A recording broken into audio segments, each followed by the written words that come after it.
Now we'll be starting with the capital gains in special cases.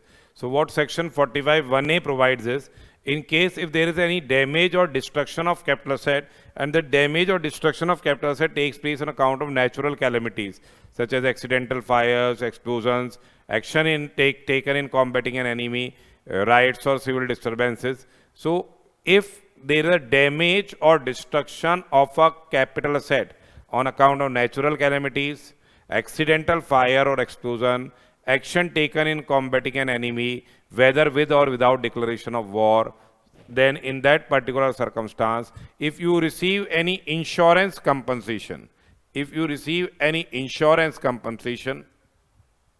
then in that particular case, the full value of consideration will be what? The value of money plus the money plus fair market value of the asset on the date of receipt. Fair market value of the asset on the date of receipt of compensation.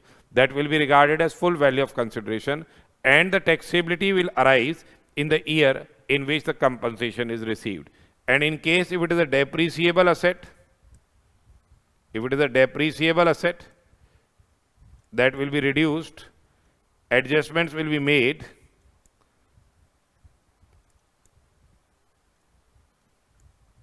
from the WDV of the block of asset. And in case if the proceeds exceeds the WDV, the resultant sum will be what? The capital gains. So that is section 45(1)(a). It is dealing with the specific provisions that if there is a damage or destruction of capital asset on that account, the insurance compensation so received will be regarded as full value of consideration. Basically, that is the computational aspect. Then we are having section 45 subsection 2. 45(2) is dealing with what? Conversion of capital asset into stock in trade. 45(2) is conversion of capital asset into stock in trade. So here, if any capital asset is converted into stock in trade, then what happens? That conversion is regarded as transfer. The fair market value on the date of conversion, is a full value of consideration. Fair market value on the date of conversion, that is the full value of consideration, and capital gains is chargeable to tax in the year in which such stock is sold. Capital gains is chargeable to tax. Year of transfer is here what? Year of transfer, CII of year of transfer, cost inflation index of year of transfer will be what? We will take cost inflation index of the year of conversion. We will take cost inflation index of year of conversion. So if we have a capital asset has been acquired for 2 lakhs in 1999 and the same has been converted into 2020. Okay, so say 2019, that is 15/5/2019. So here we will take the cost inflation index of 1920, and taxability arises when such stock is sold. Now what will be the business income? Business income will be the sale price of stock minus fair market value on the date of conversion. Business income will be what? The sale price of stock minus what? Fair market value on the date of conversion, which has been taken into account for computing the capital gains. So that is 45(2). 45(2)(a) is in case if your shares are held in demat form. If shares are held in demat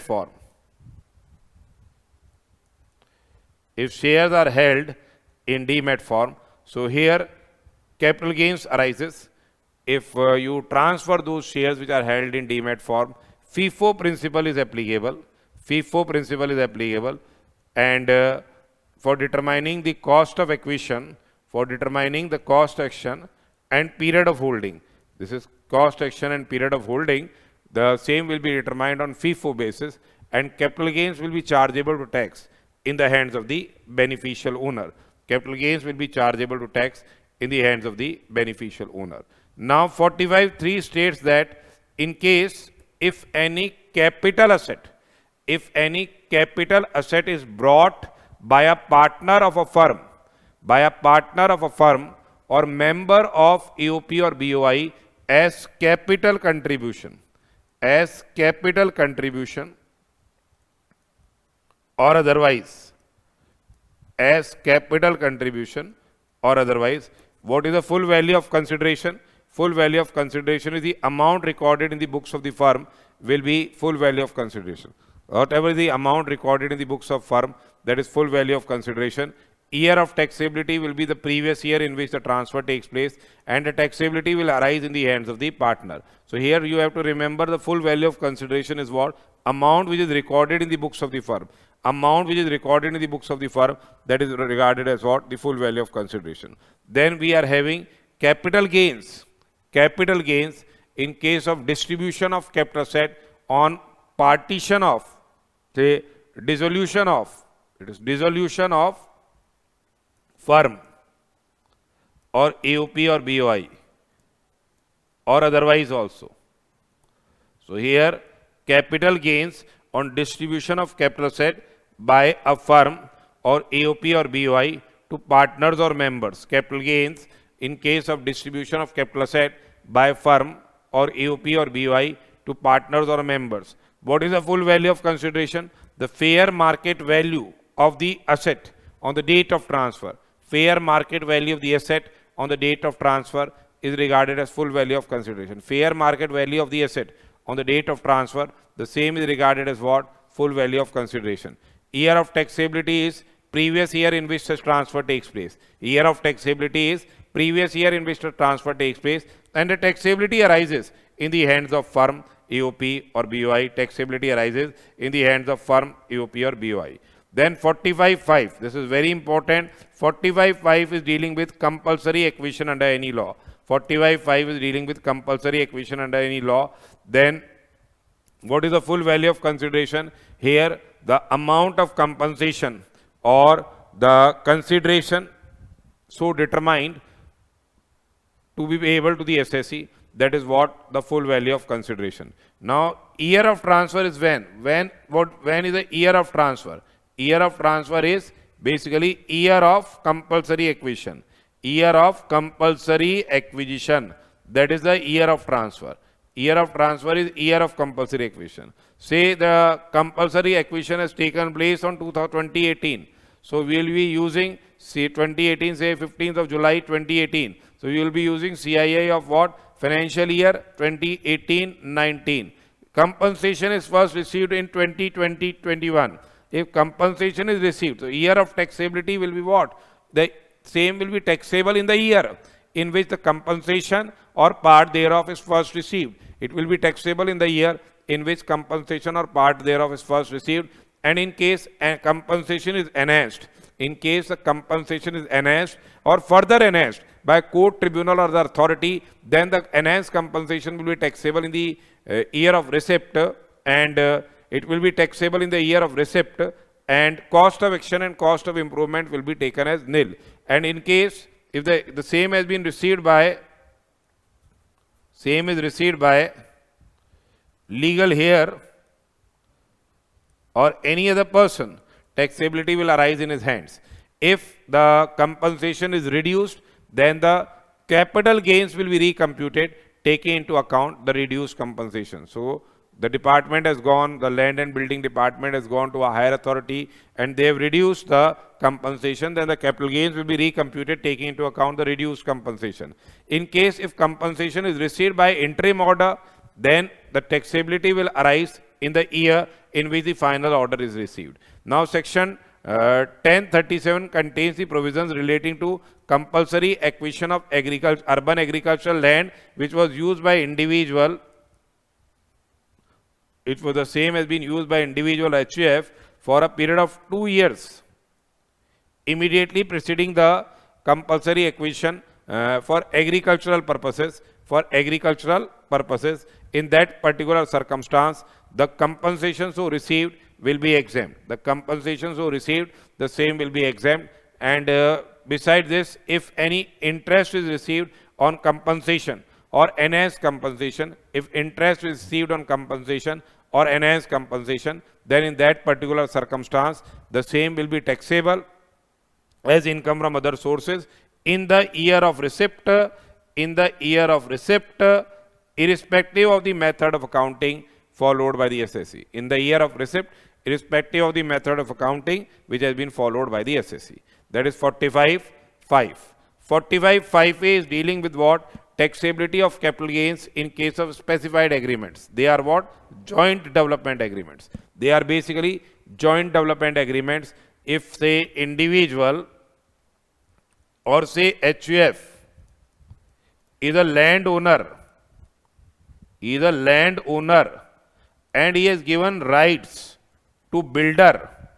He has given rights to builder for construction of say real estate project.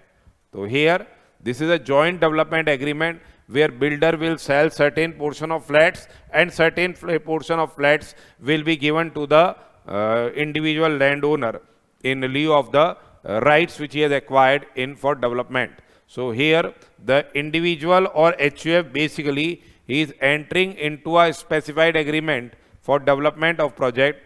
So here if the individual or HUF, they have transferred their share in project, if they have transferred the share in project after the date of issuance of completion certificate, they have transferred the share in their project after the date of issuance of completion certificate, then in that case capital gains, whatever the taxability of capital gains on transfer of land rights, the capital gains tax liability would arise in the previous year in which certificate of completion is issued.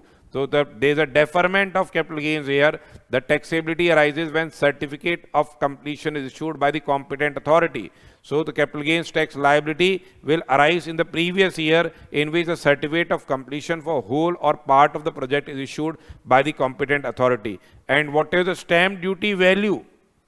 What is the stamp duty value on the date of issue of such certificate of completion of his share plus whatever cash consideration he has received initially, that will be regarded as full value of consideration. That will be regarded as full value of consideration. Okay, the stamp duty value. And whatever the stamp, whenever the flats, say he has received 10 flats and SDV of one flat is say 50 lakh rupees. So this 50 lakhs into 10, that will be regarded as what? Full value of consideration. Besides this, he has received 51 lakh rupees through account pay check at the time of transfer of the rights. So this will become their say full value of consideration while computing the capital gains.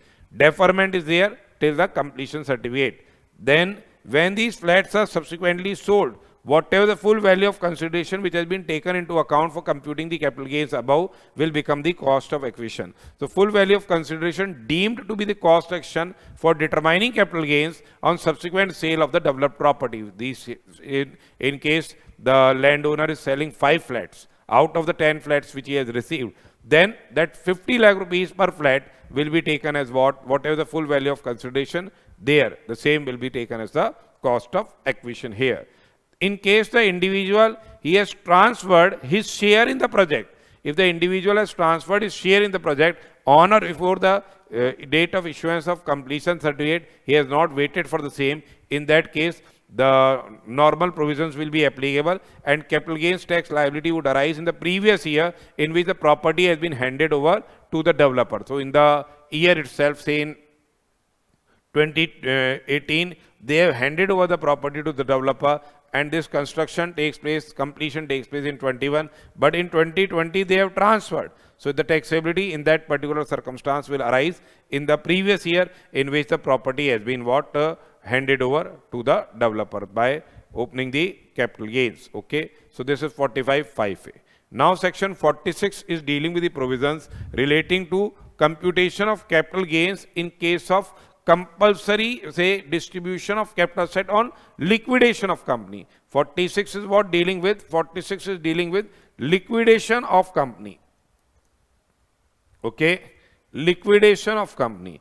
So in hands of company, under section 46(1), it has been provided that in hands of company, the transaction is not regarded as transfer. In hands of company, the transaction is not regarded as transfer and no capital gains arises on such case. The distribution is not regarded as transfer and no capital gains tax liability will arise. Okay. Then in hands of the shareholder. So if a shareholder is receiving any amount plus asset on liquidation, so the money received plus the fair market value of the asset which has been received as reduced by what? The share of deemed dividend.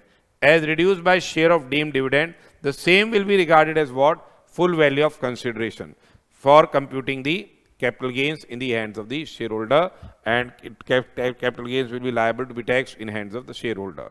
And in distribution of accumulated profits on liquidation, it will be regarded as deemed dividend under section 222C, and the same will be taxable in the hands of the shareholder under section 222C, and company will be liable to make TDS under section 194.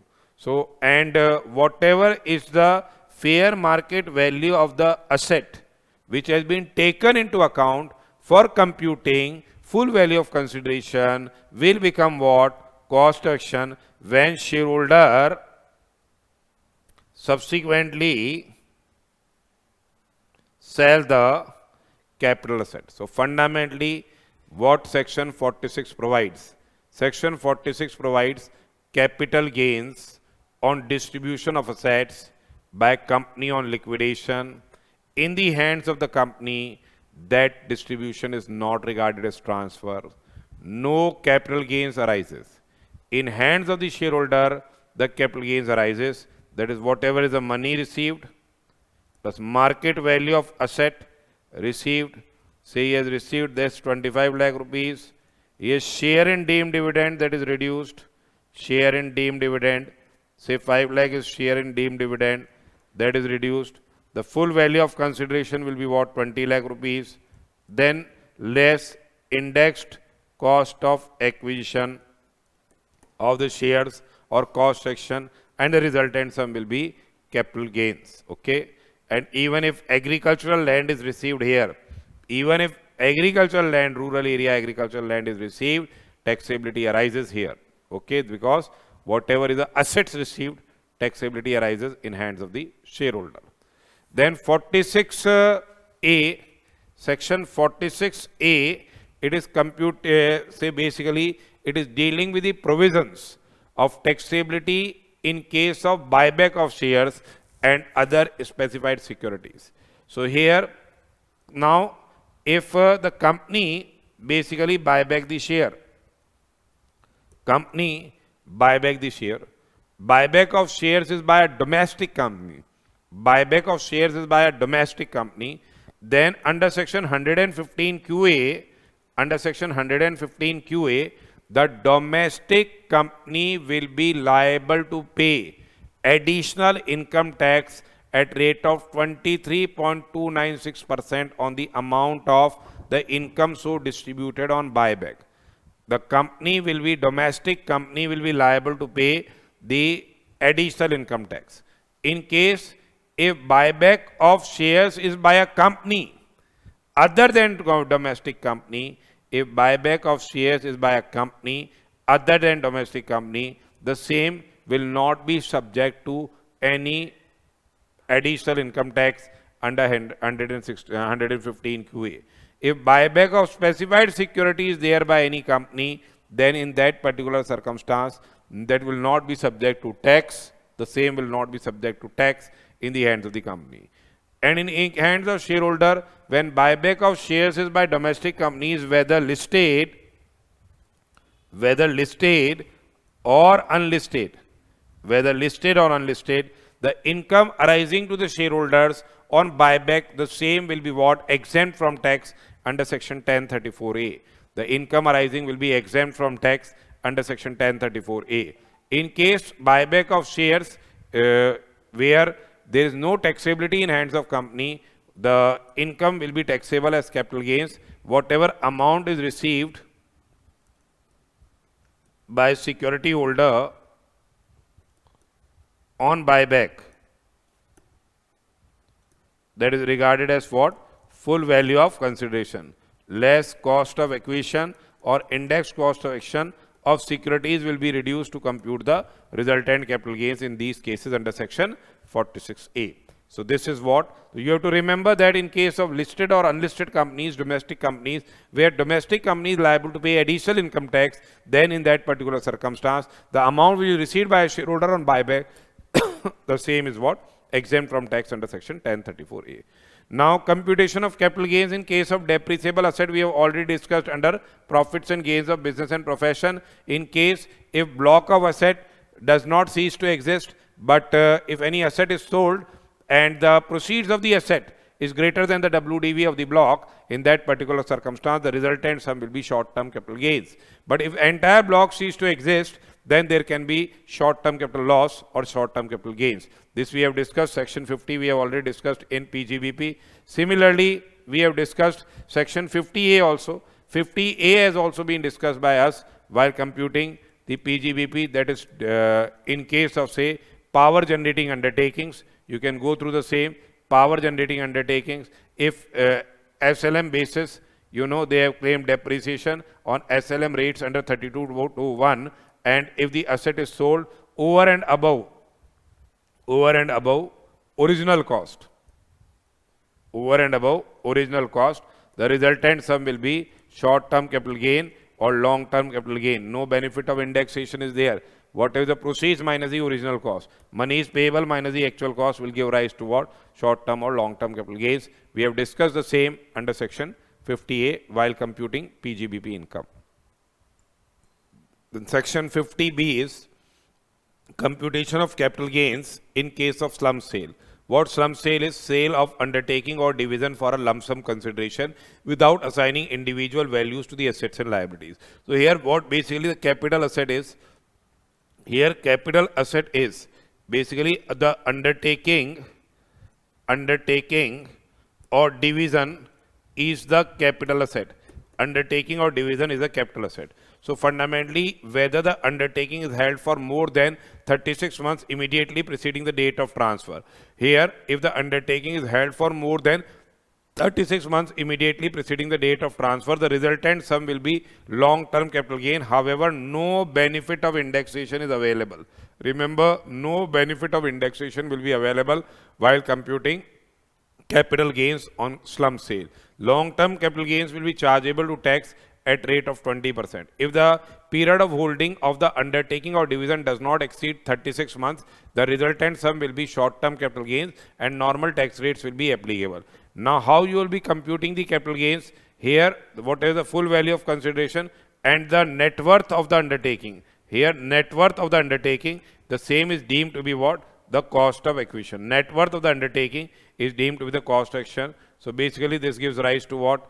The capital gains. And how you will be computing the net worth of the undertaking. Net worth of the undertaking, deemed cost of action is what? Net worth of the undertaking. Deemed cost of action is net worth of the undertaking, that is deemed cost of action.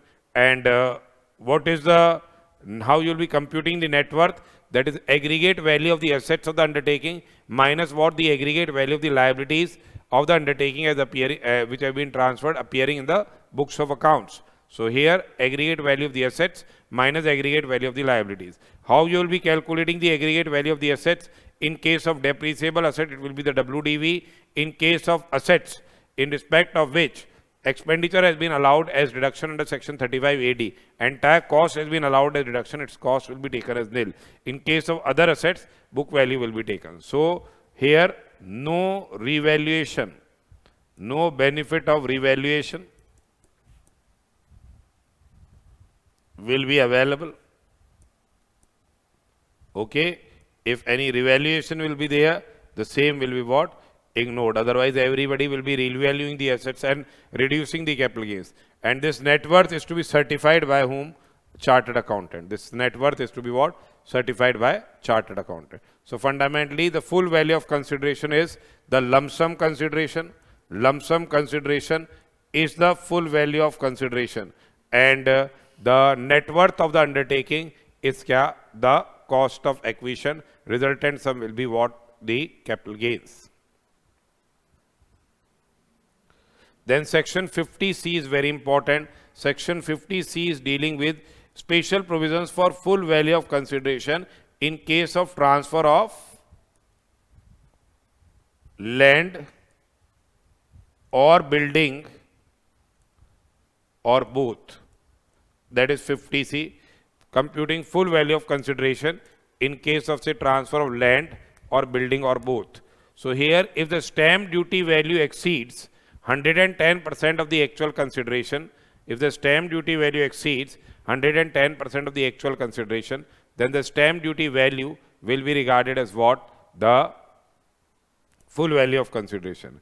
But in case if there is a difference between the date of agreement and date of registration, if the difference is there between the date of agreement and date of registration, and if whole or part of the consideration has been received on or before the date of agreement through account payee check or account payee bank draft or use of electronic clearing system or other electronic mode as may be prescribed, then the stamp duty value on the date of agreement will be considered. However, if there is a difference between the date of agreement and date of transfer, if the difference between date of agreement and date of transfer, but the consideration is received after the date of agreement or consideration has been received before the date of agreement in cash only, then stamp duty value on the date of transfer will be considered. But in case the stamp duty value does not exceed 110% of the consideration, then the consideration so received will be what? Taken as the full value of consideration. And in case if a reference has been made to the valuation officer, and if the valuation officer determines the value greater than the stamp duty value, if valuation officer determines the value which is greater than what the stamp duty value, then stamp duty value will be regarded as full value of consideration. If valuation officer determines the value which is less than what the stamp duty value, then the value so ascertained by the valuation officer will be regarded as what? The full value of consideration.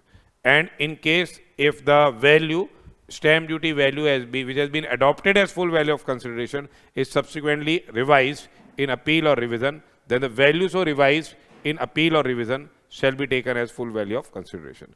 This is very, very important. 50C is very, very important section, and that can be definitely asked in your examination. Then we have valuation of unquoted shares. So if consideration received or accruing as a result of transfer, it is what? Less than what? The fair market value of the shares determined in prescribed manner, then the fair market value will be what? Determined in prescribed manner will be full value of consideration. In case of any other capital asset where the consideration received or accruing as a result of transfer of capital asset by an assessee is not ascertainable or the same cannot be determined, then the fair market value of the said asset on the date of transfer, that will be deemed to be what?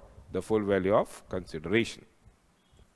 Now section 51 is dealing with the provisions relating to advance money received. So if capital asset was say negotiation of transfer earlier and advance money has been received, and this advance money received is say forfeited because the buyer has not paid the balance sum, so we have forfeited the same. So when the advance money is forfeited on failure of negotiations for transfer of capital asset, what happens? If the advance money has been forfeited before 1/4/2014, if advance money has been forfeited before 1/4/2014, then the advance money so forfeited will be deducted from the cost section while computing the capital gains, and taxability basically is postponed from to the year of actual transfer of the capital asset. But if advance money received and has been forfeited on or after 1/4/2014, then the same will be regarded as income from other sources in the year in which the advance money is so forfeited. It will be regarded as income from other sources in the year in which advance money is so forfeited, and here tax liability will be attracted in the year of what? Forfeiture of such advance money. And fundamentally you must remember it that if advance money is forfeited by the previous owner, okay, then same will not be reduced from the cost of acquisition. After reducing the advance money so forfeited, indexation will be done. So this is about section 51, that is dealing with the provisions relating to what? Advance money which has been received. So this was about the capital gains computation. Now we deal with the provisions relating to exemptions. Various exemptions have been provided. Exemptions are more or less similar in nature. Exemptions are similar in nature. So exemptions from capital gains is available when, say, if you are transferring, say, a residential house property. Remember, if you are transferring residential house property and invest where? In residential house property. If, say, agricultural land is being transferred, invest in agricultural land. If you have there is a compulsory acquisition of land or building, you make investment in land and building. So if you know investment is greater than what? Capital gain. If investment is greater than capital gain, entire capital gain is exempt. If investment is less than capital gain, then investment is less than capital gain. Then capital gain to the extent of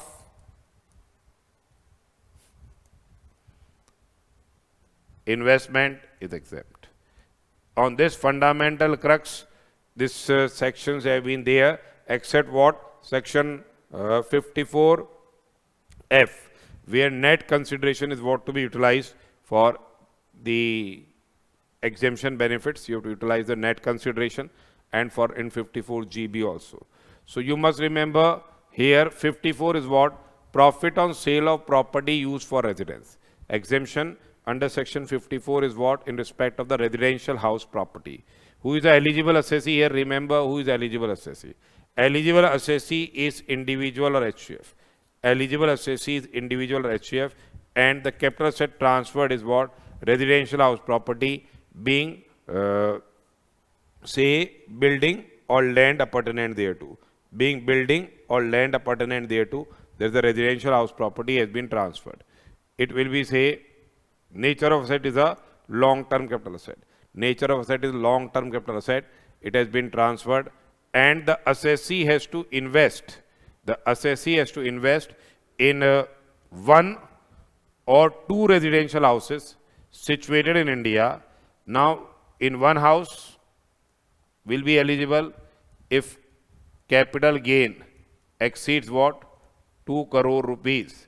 If capital gain is less than 2 crores, if capital gain do not exceed 2 crores, then two residential house investment will be eligible.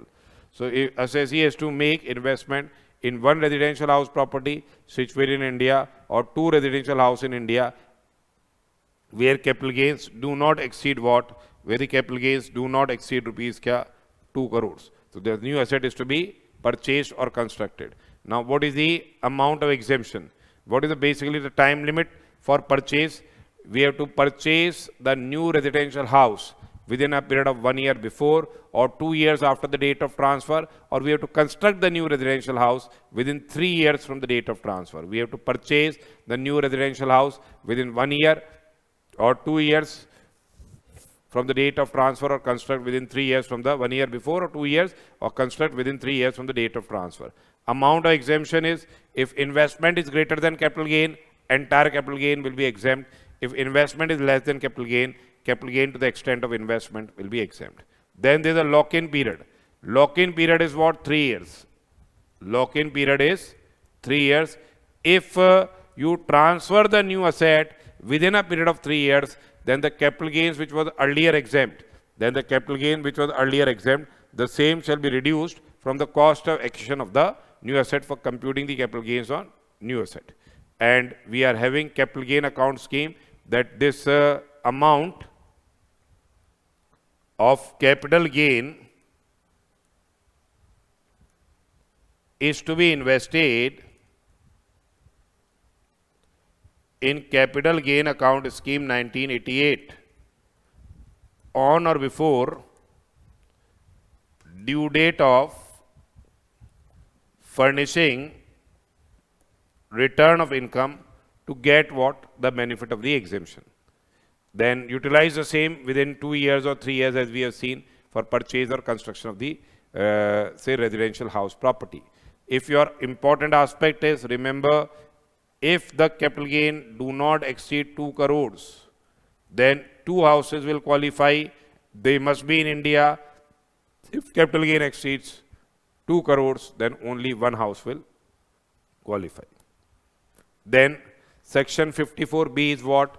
Capital gains on transfer of agricultural land. Which agricultural land? This agricultural land must be situated where? In urban area. Why in urban area? Because rural areas asset is not a capital asset. Rural agricultural land is not a capital asset. Now, who is an eligible assessee here? Individual or Hindu undivided family is the eligible assessee. What they have transferred is urban agricultural land has been transferred, which was used by the individual, or say in case of HUF by the individual or in the parents of the individual for period of purpose of, say, period of 2 years immediately preceding the date of transfer for agricultural purposes. So it was used by individual or his parents or by HUF for a period of at least 2 years immediately preceding the date of transfer for agricultural purposes. Then what is the amount of exemption? Here the amount of exemption is that in case you have to purchase, say, first of a new agricultural land, whether it can be in urban area or it can be in rural area, and the purchase must take place within 2 years from the date of transfer. The purchase must take place within 2 years from the date of transfer. Amount of exemption is same as of section 54. That is, if investment is greater than the capital gains, the entire capital gains will be exempt. If investment is less than capital gains, then the capital gains to the extent of the investment will be exempt. Then, in case if the new asset is transferred within 3 years, if the new asset has been transferred within 3 years from the date of purchase, then the capital gains, which was earlier exempt from tax, the same will be reduced from the cost action of the new asset. The lock-in period basically is 3 years. If the new asset is transferred within 3 years from the date of its purchase, then the capital gains, which was earlier exempt from tax, the same will be reduced. So fundamentally, section 54B, agricultural land has been transferred, that is a urban area's agricultural land, by individual or HUF. It's a long-term asset. The same has been used for 2 years immediately preceding the date of transfer. You get the benefit of exemption if you purchase new agricultural land within a period of such 2 years. Then we have section 54 EC. Basically, what section 54 EC provides is investments in bonds of, say, National Highway Authority of India, Rural Electrification Corporation, say Power Finance Corporation bonds. So here eligible assessees any person. Eligible assessees any person. Capital asset transferred is long-term capital asset. It is long-term capital asset, being land or building or both. A capital asset transferred is long-term capital asset, being land or building or both. Okay. Then here the assessee has to make investments within 6 months. The investments are to be made within 6 months from the date of transfer. Investment here is to be made, investment within 6 months from date of transfer, where in the bonds of National Highway Authority of India or Rural Electrification Corporation. The investment is to be made within 6 months from date of transfer in bonds of National Highway Authority of India and Rural Electrification Corporation, or say Power Finance Corporation bonds. They are redeemable, say, after 5 years. They are redeemable after 5 years. And here the maximum amount of investment which can be made in a financial year cannot exceed rupees 50 lakhs. And you have to invest within 6 months. Say in February we have transferred the asset. In February 2021 we have transferred the asset. Investment is made and the capital gains is, say, 105 crores. Capital gains is 105 crores. And we make the investment, say, in March 50 lakhs in NHAI bond. Again, in April, 50 lakhs in bonds of Rural Electrification Corporation. And say our 100 lakhs must be made exempt. So they say that if any capital, one or more capital asset has been transferred and investments is split in 2 different financial years, then also the benefit of exemption in aggregate cannot exceed for those capital assets which have been transferred in a particular financial year. Exemption benefit cannot exceed what? Rupees 50 lakhs. Then as we have seen, these investment is to be made within 6 months from the date of transfer. Amount of exemption is same as of section 54. If investment is greater than the capital gain, entire capital gain will be exempt. Otherwise, investment capital gain to the extent of investment will be exempt. Lock-in period here is 3 years. That in case if the bonds are transferred within 3 years, or if the 3 years, or say here 5 years, 3 years or 5 years. If the bonds are transferred within 3 years or bonds are transferred within 5 years, as the case maybe if the bonds have been issued after 18, then the capital gain, which was what earlier exempt from tax, the same will be chargeable to tax as long-term capital gains. The exempted capital gains will be taxable as long-term capital gains in the previous year in which such transfer or conversion takes place. So 54 EC is for any person who is transferring land or building or both being a long-term asset and is making investments in the bonds. Okay. Then we have what? Section 54F. 54F is what? Capital gains on transfer of capital asset, not to be charged in case of investment in residential houses. 54F is capital gain on transfer of any capital asset other than residential house property, and investment is made in what? Residential house property. So you can transfer, say, gold, you can transfer silver, you can transfer diamond, you can transfer shares, any capital asset. But investment is made where? In the residential house property. Here, eligible assessee is whom? Eligible assessee is individual or HUF. Eligible assessee is individual or HUF. Capital asset is transferred is any capital asset not being residential house property. It is a long-term capital asset here. It is a long-term capital asset which has been transferred other than residential house property. And the new asset to be purchased is one residential house in India. We have to purchase one residential house in India. Here, purchase must take place within a period of 1 year before or 2 years from the date of transfer, or construction must take place within 3 years from the date of transfer. Amount of exemption is what? The capital gains upon net consideration into cost of new house. Amount of exemption is capital gains upon net consideration into what? Cost of new house. Now, an assessee purchases, say, within 2 years or constructs within 3 years from the date of transfer of original asset, any other residential house, or in case he transfers within 3 years the new house so purchased, then the capital gains which was earlier exempted from tax will be what? Chargeable to tax. So here also on purchase of a second house, you get what? The withdrawal of exemption will be there. That is to be remembered here. And proportionate capital gains is exempt. Say if for net consideration is 85 lakhs,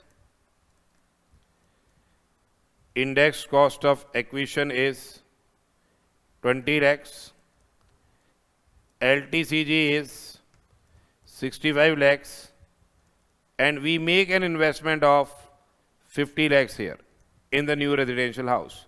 So exemption will be 65 lakhs upon 85 lakhs into what?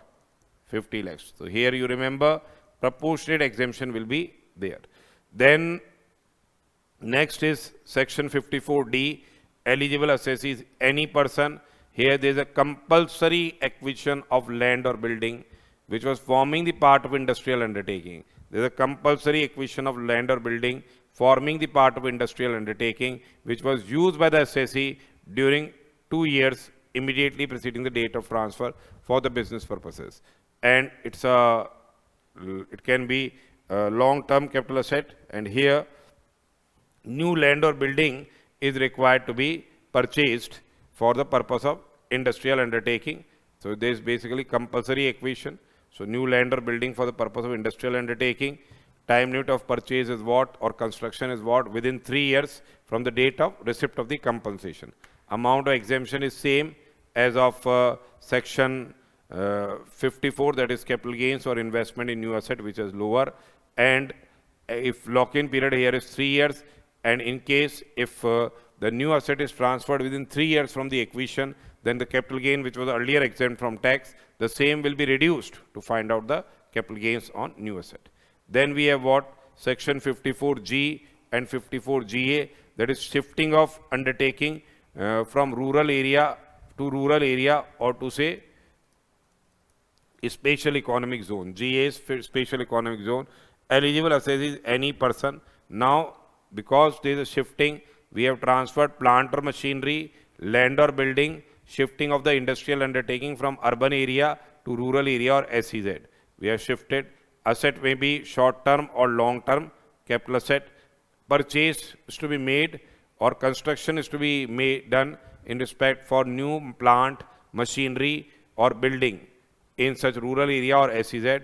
We have to transfer the original assets or we have to incur notified expenses. So these amount investment is to be made here, and the time limit is within 1 year before or 2 years or 3 years, sorry, from the date of transfer. Investment is to be made within a period of 1 year before or 3 years after the date of transfer. Amount of exemption is same as of 54. Amount of exemption is same as of 54. And lock-in period here is also 3 years. Lock-in period is 3 years.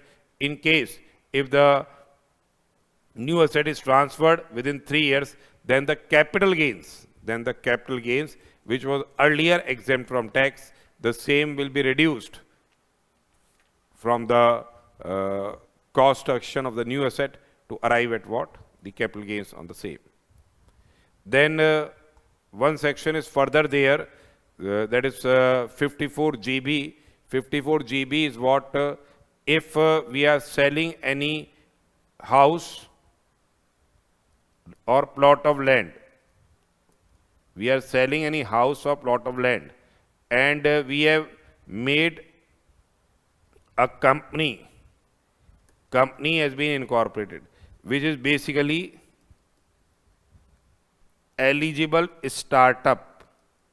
So investment in equity shares of eligible startup is engaged in eligible business is to be made to get the exemption benefit under section 54GB. Here company is to be incorporated in the financial year in which the capital asset is transferred, or in the next financial year before the due date of furnishing the return. And the net consideration, the same is to be utilized for acquisition of what? The shares of the new company, and the assessee must own more than what? 25% of the share capital in the new company. So I have transferred land, I have incorporated a company. Company is basically an eligible startup. I take shares, I am utilizing the net consideration for acquisition of the shares. And the company will do what? Company will purchase new plant or machinery within a period of 1 year from the date of its subscription. Then in case if the entire net consideration is reinvested for acquisition of new plant or machinery, entire capital gains will be exempt. And in case only part of the net consideration is reinvested in new plant and machinery, then proportionate capital gain will be what? Exempt here. Then in that case, proportionate capital gain will be exempt. Now basically here the investment will be made in eligible startup. Investment there is made in eligible startup. But you must remember that equity shares as well as the assets must not be transferred here. Lock-in period is 5 years. If the same has been transferred, say if you have transferred the equity shares, or if the new asset has been transferred within 5 years from the acquisition, then in that particular circumstance, the capital gain from the capital gain which was earlier exempt from tax will be what? Chargeable to tax. So this was about what the exemptions which we have discussed, that whether it's a 54, whether it's a 54B, 54D, 54G, 54GA, GB, EC, F. So this way we get the exemptions. Now we come to what? Section 55A. Section 55A, it is dealing with the provisions relating to reference to valuation officer. Section 55A is reference to valuation officer. Here, the AO may refer the valuation of the capital asset to the valuation officer for ascertaining the fair market value. If the value of the asset is in accordance with the estimate made by the registered valuer, there is a variance with the fair market value, then reference will be there. It can be positive or negative variance, whatever the case may be. In any other case, if the fair market value exceeds the value claimed by the assessee, the fair market value exceeds the claimed value by rupees 25,000 or 15% of the value claimed by the assessee. The difference basically exceeds what? 15% of the value claimed by the assessee or 25,000. Then reference will be made, and having regard to the nature of the asset and other relevant circumstances, it is necessary so to do, then reference will be made to the valuation officer. In those cases, valuation officer will determine the value. Then section 111A, it is dealing with the provisions of taxation of short-term capital gains. It is dealing with the provisions of taxation of short-term capital gains on transfer of equity shares of a company, or say equity shares, equity units of the equity-oriented fund or units of business trust. Short-term capital gains arising on transfer of equity shares of a company, units of equity-oriented fund or units of business trust on which securities transaction tax has been paid. The same will be chargeable to tax at rate of 15%. The same will be chargeable to tax at rate of 15%. In case of, say, resident individual or resident Hindu undivided family, if your other income falls short of maximum amount not chargeable to tax, short-term capital gains will be reduced by such shortfall. So if STCG on such STCG is say 5 lakh rupees and other income is 2 lakh rupees, basic exemption limit is 250. So there is a shortfall of what?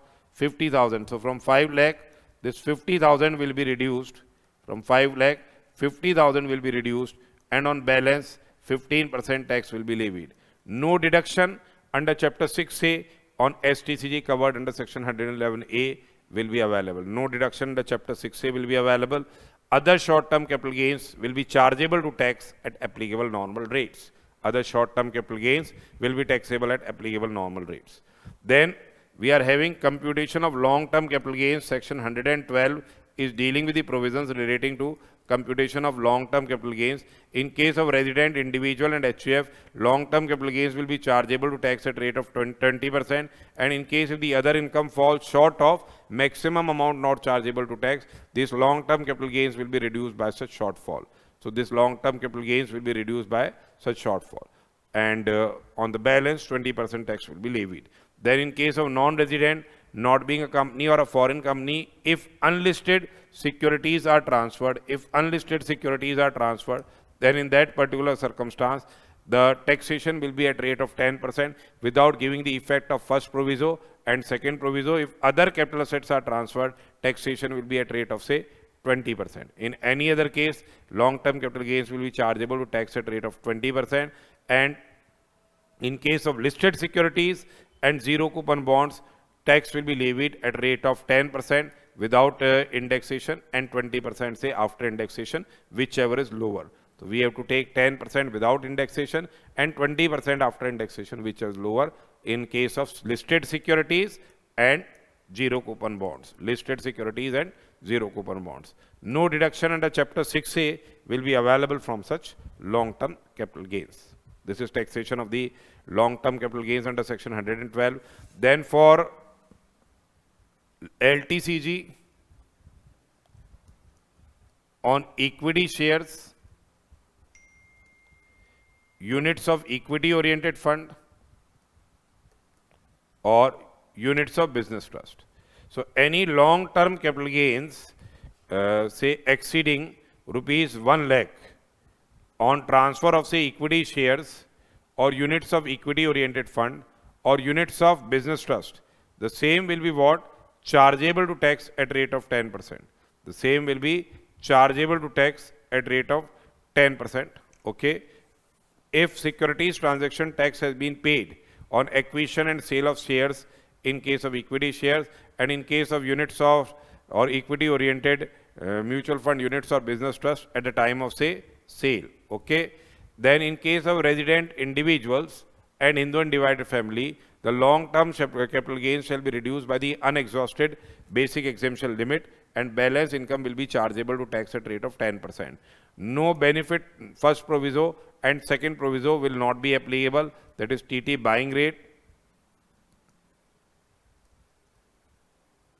selling rate and indexation. No deduction under chapter 6A will be admissible. No rebate under 87A will be admissible from the tax. Now, in how you will be computing the cost of action here, in first step you will be computing the cost of action, actual cost of action of those equity shares. In step 2, you will find out the fair market value as on 31/3/2018, because taxation of the LTCG arose after that only.